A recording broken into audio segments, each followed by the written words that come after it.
बहुत बहुत धन्यवाद सभापति महोदय।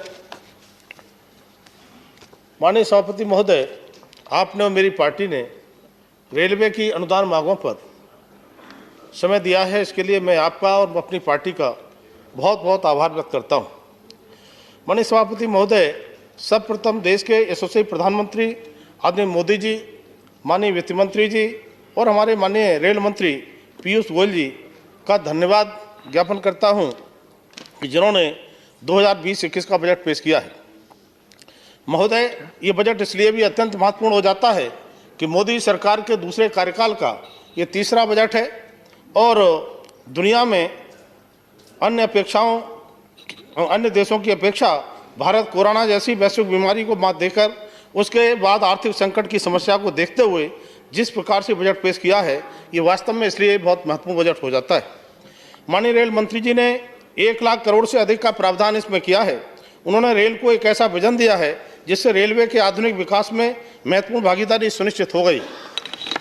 महोदय, माननीय रेल मंत्री जी का मैं आभार इसलिए व्यक्त करना चाहता हूं कि उन्होंने उत्तर प्रदेश के लिए सर्वाधिक श्रमिक स्पेशल ट्रेनों का संचालन किया और साथ में रेलवे के उन कर्मचारियों के लिए भी धन्यवाद करना चाहता हूं जिन्होंने कोरोना जैसी वैश्विक बीमारी की स्थिति में हमको सेवाएं देने का काम किया है।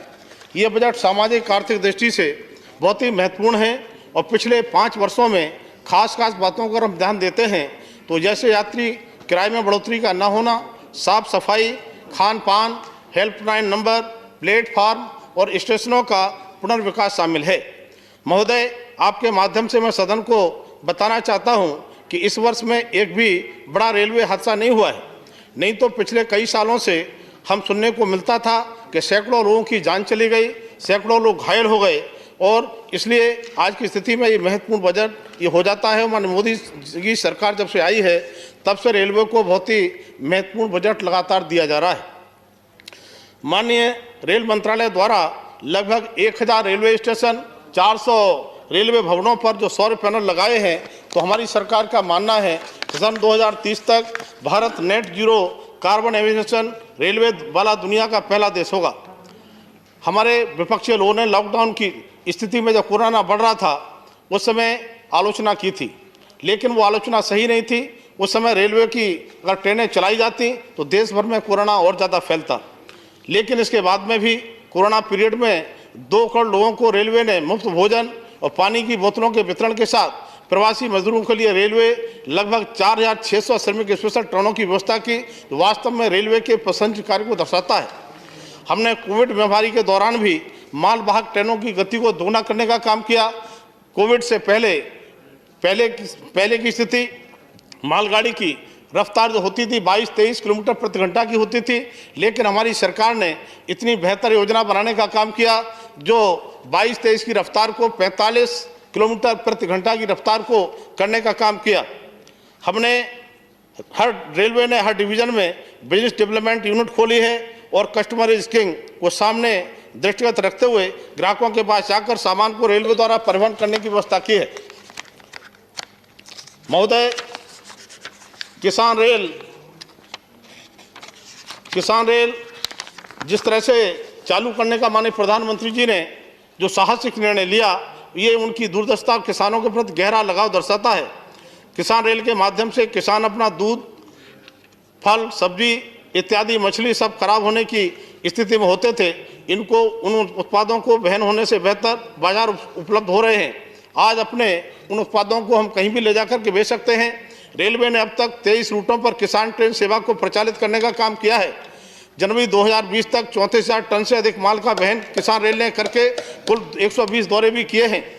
महोदय, मैं अपने गृह जनपद बदायूं, जहाँ का मेरा जो जनपद है, मैं याद दिलाना चाहता हूँ कि रेलवे संबंधित मांगों के लिए माननीय रेल मंत्री जी से मैं ध्यान आकर्षित करना चाहता हूँ। मान्यवर, मेरा गृह जनपद बदायूं जो दिल्ली और बदायूं के बीच में स्थित है और एक और बड़े क्षेत्रफल में गंगा बहती है तो दूसरी ओर रामगंगा बहती है, लेकिन दुर्भाग्य यह है कि गंगा के इस पार बॉर्डर से 25 किलोमीटर कासगंज में लखनऊ और दिल्ली आने जाने की सुविधा ट्रेन की है और उधर रामगंगा के उधर 25 किलोमीटर आगे जाकर बरेली और लखनऊ और दिल्ली आने जाने की सुविधा है।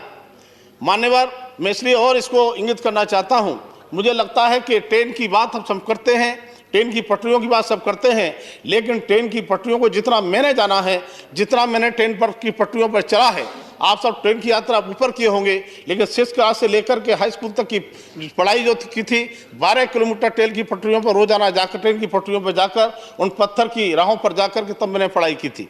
तो सम्मानित महोदय, मैं आपको याद दिलाना चाहता हूं कि गृह जनपद बदायूं जो बता रहा हूं, वो यहाँ की कृषि व्यवस्था जो अर्थव्यवस्था आधारित है, और यहाँ पर ज्यादातर लोग, माननीय वर्मा जी कंक्लूड करिए।